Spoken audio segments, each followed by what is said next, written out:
D'abord, nous sommes allés là-bas parce que depuis le début, on réclame un changement de politique.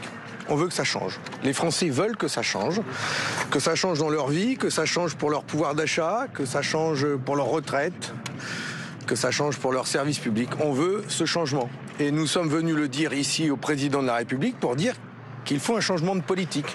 Ça passe par un changement de Premier ministre et par des nouveaux ministres qu'on n'a pas encore vus, parce que là, ça fait 8 ans qu'on voit les mêmes et qui tournent dans les ministères avec la même politique.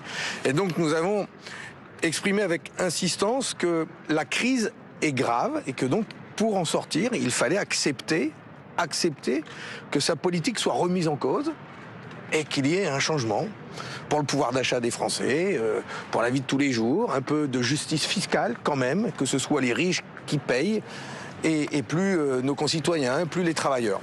Nous sommes venus porter ça avec force parce que il y a une crise internationale, il y a un climat de guerre et la France doit pouvoir avoir un gouvernement et un budget et une économie qui tourne pour tout le monde.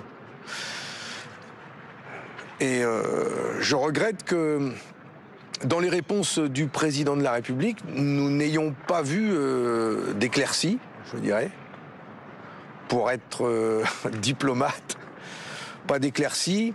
Et même, il a réaffirmé que l'Assemblée nationale était majoritairement composée d'un socle commun composé de 210 députés, donc incluant les Républicains, et que tout cela était prêt à gouverner ensemble.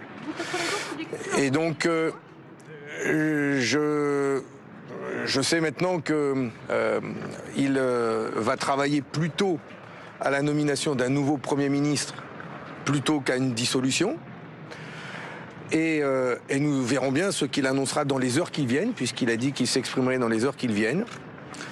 Pour notre part, nous attendons à ce qu'il y ait un changement, un vrai changement, et si tel n'était pas le cas, ce sera une énorme déception pour l'ensemble de nos concitoyens, pour nous. Et du coup, nous verrons bien ce qui sera annoncé, mais si le nouveau Premier ministre, s'il y a ce soir un nouveau Premier ministre qui reste dans le camp d'Emmanuel Macron pour mener la même politique, peu ou prou, nous ne pourrons pas l'accepter parce que les Français ne l'accepteraient pas et ne le comprendraient pas non plus. Ça fait 8 ans que nous nous battons contre ces choix politiques. Ça fait 8 ans que nous contestons une politique qui a été faite de cadeaux aux plus riches et de politique d'austérité pour le peuple français. Il faut y mettre fin et donc nous demandons ça tout simplement. Le président de la République l'a bien entendu, maintenant c'est lui qui décide. Le président a dit qu'il allait s'exprimer dans les prochaines heures ? Il a dit qu'il s'exprimerait dans les prochaines heures, en tout cas qu'il s'exprimera, qu'il déciderait dans les prochaines heures. Donc il décidera dans les prochaines heures. Nous jugerons sur le choix du Premier ministre, sur la politique qu'il sera mené à faire. Et donc nous avons toujours été, nous, une force de dialogue, de construction. Nous avons toujours été dans l'état d'esprit d'arracher des victoires pour le monde du travail, pour les salariés, pour les retraités. Donc nous serons toujours dans cet état d'esprit. Et c'est pour ça que nous sommes là, pour essayer de faire bouger les choses dans une Assemblée nationale où personne n'a de majorité absolue. Donc il faut savoir dialoguer, trouver des chemins pour s'en sortir. Et nous avons cet état d'esprit. Mais si en face de nous, vous avez un mur, qu'est-ce que vous voulez que je vous dise? Bon, après, c'est tout. Les Français seront juges eux-mêmes de ce que le président de la République annoncera ce soir. Ça a servi à quelque chose? On verra. Moi, je ne vais pas vendre la peau de l'ours avant de l'avoir tué. J'espère toujours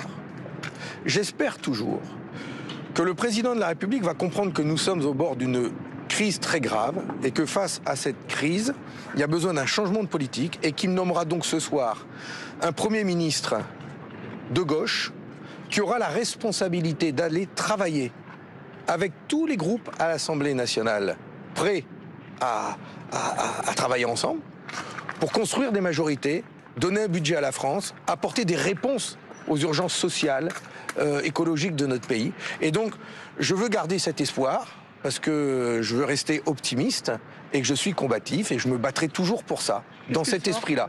Mais c'est lui qui a les clés, et donc on verra bien. Qu'est-ce qu'il sort sur la réforme des retraites? Sur la réforme des retraites, ce qui est important, c'est que tout le monde accepte, tout le monde dit que c'est un sujet qui reste aujourd'hui au cœur du débat. C'est un sujet. Et c'est bien parce que ça fait plus de 2 ans maintenant qu'on se bat, nous, contre cette réforme qui a été imposée brutalement à nos concitoyens. Et je pense aujourd'hui aux 400-500 000 salariés qui auraient dû partir en retraite et qui sont aujourd'hui de bosser 2-3 trimestres de plus. Et donc ce qui est bien, c'est qu'on a réussi à imposer le fait que cette réforme doit être rediscutée. Le président de la République l'a bien entendu. Mais est-ce qu'il acceptera qu'un Premier ministre demain, un Premier ministre de gauche, par exemple, remette ce sujet au cœur de l'hémicycle pour l'abroger?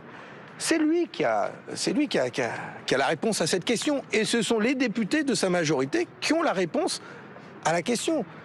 Et beaucoup de députés de son socle commun disent qu'ils ne veulent pas toucher à la réforme des retraites. Donc qu'est-ce que vous voulez? Moi, chacun sera face à ses responsabilités quand il aura nommé le Premier ministre. Et si c'est un Premier ministre de gauche, il y aura tout de suite du changement, puisque l'abrogation de la réforme des retraites sera sur la table. Parce que tout de suite, nous annoncerons des mesures de justice sociale. Il y aura des hausses de salaire, des hausses de retraite, et il y aura des mesures de taxation des plus riches pour pouvoir financer les mesures de justice sociale.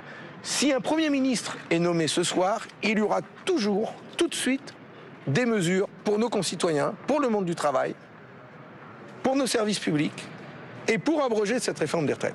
Si ce n'est pas le cas, ce sera la même politique que ces 8 dernières années. Donc, les Français jugeront. La question du budget. Merci